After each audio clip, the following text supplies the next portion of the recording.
Na mtazamaji wangu, tarehe 13 mwezi wa 8 mwaka 2026 huko Zambia kuliweza kufanyika uchaguzi mkuu.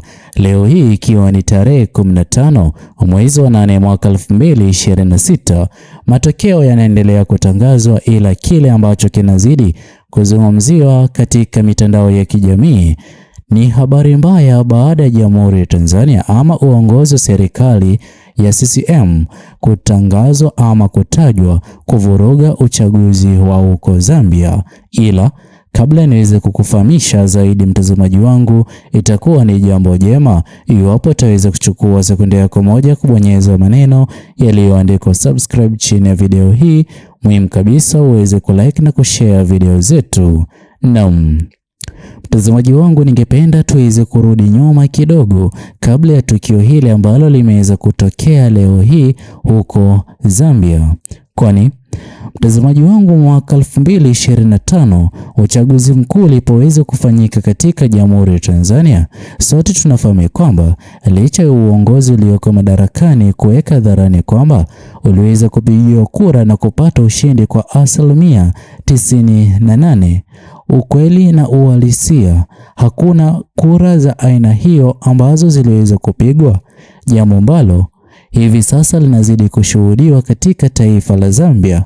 Kwani mtazamaji wangu, ningependa kumbuke ama ufahamu kwamba uongozi wa serikali ya CCM uliweza kupata uungwaji mkubwa kutoka katika taifa la Zambia.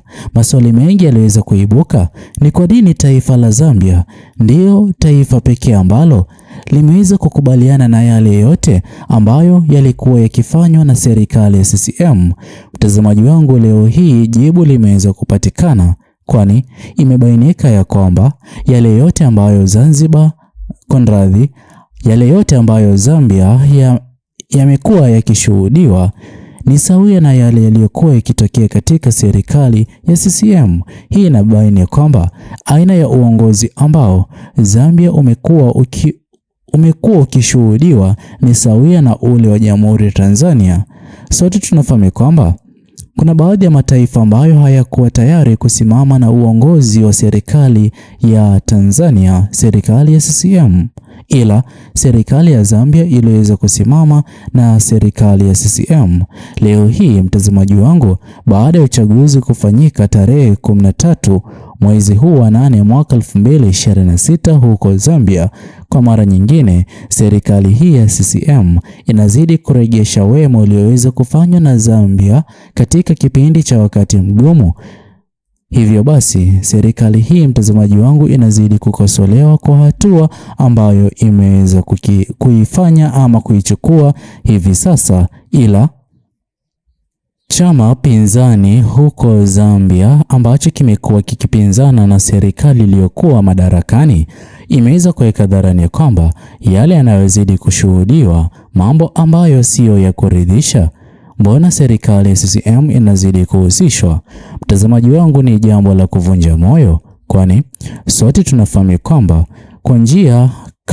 kwa njia ya uchaguzi ya aina hii, mwisho siku uongozi uliokuwa madarakani utaweza kutumia mbinu ya aina yoyote ile kujirejesha madarakani, tukio sawia na lile tuliloweza kulishuhudia katika uchaguzi wa mwaka 2025 katika Jamhuri ya Tanzania. Ila kile kitakachoweza kufuatia ni kipindi kigumu kwa uongozi huo utakaokuwa madarakani, pia katika uchumi wa Jamhuri ya Tanzania.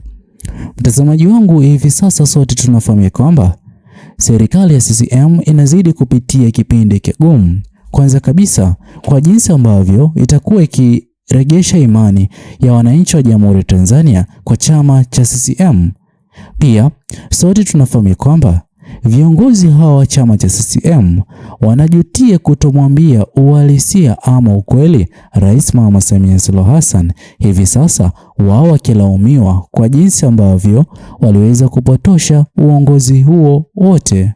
Kwani kama ingeweza kuwa ni njia sahihi ama mbinu sahihi ingeweza kutumiwa na viongozi wakuu wa CCM, kwanza kabisa intelijensia inayozidi kukusanya intelijensia ili kuwekeza ama kupeana uongozi wake Rais Mama Samia Suluhu Hassan, isingekuwa jambo sahihi kukamata kwake Mheshimiwa Tundu Lissu, pia kuzuia chama Chadema katika siasa za Jamhuri ya Tanzania, kwani hivi sasa licha uchaguzi kukamilika, chama pendwa cha kisiasa katika Jamhuri ya Tanzania hivi sasa ni chama Chadema. Hata uchaguzi wapo ungeweza kufanyika leo hii, mtazamaji wangu, chama Chadema kitaweza kuibuka kuwa na ushindi mkubwa.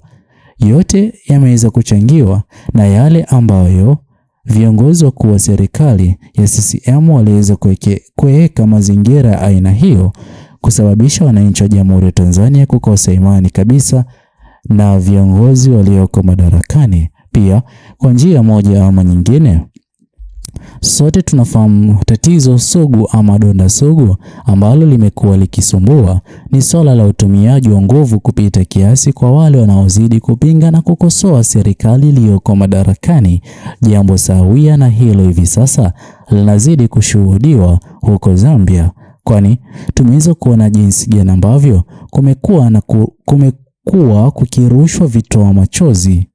Uongozi wa serikali CCM uliweza kutumia mbinu sawia na hiyo kipindi na wakati ambapo vijana Gen Z waliweza kugoma kutokuwa tayari kushiriki katika zoezi la upigaji kura, jambo ambalo liliweza kusababisha matokeo ya uchaguzi wa mwaka 2025 kuonekana wazi kwamba matokeo yale hayakuwa matokeo halali ama hayakuwa matokeo kulingana na takwimu ambayo iliyokuwa ikitarajiwa kutangazwa. Hivyo basi sote tunafahamu kwamba viongozi walioko madarakani kweli wapo madarakani kikatiba, ila kwa mioyo ya wananchi wa Jamhuri ya Tanzania sio asilimia kubwa ambao wameweza kuridhia serikali hiyo kuwa madarakani, ambapo kila wanachozidi kukifanya kinazidi kwenda kinyume na walivyokuwa wakitarajia,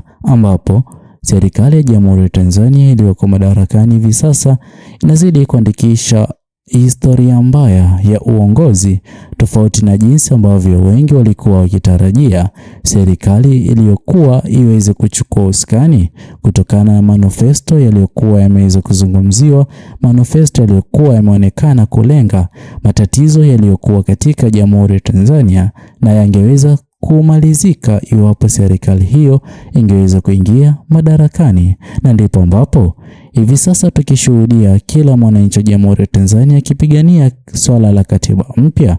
Viongozi wakuu wa serikali ya CCM, baadhi yao hawako tayari kwa katiba mpya, kwani kwa katiba mpya huenda idadi kubwa ya viongozi wa CCM kupoteza kazi ama ajira. Je, mtazamaji wangu, mtazamo wako ni upi kwa sifa hii ambayo sio ya kuridhisha, ambapo inazidi kuhusisha Jamhuri ya Tanzania kuhusika katika kindumbwendumbwe cha siasa, ambapo huko Zambia uchaguzi unazidi kupingwa ama matokeo yanazidi kukataliwa kinyume na walivyokuwa wakitarajia. Mtazamaji wangu, subscribe, like, comment na kushare video hii. Bye bye until the next video.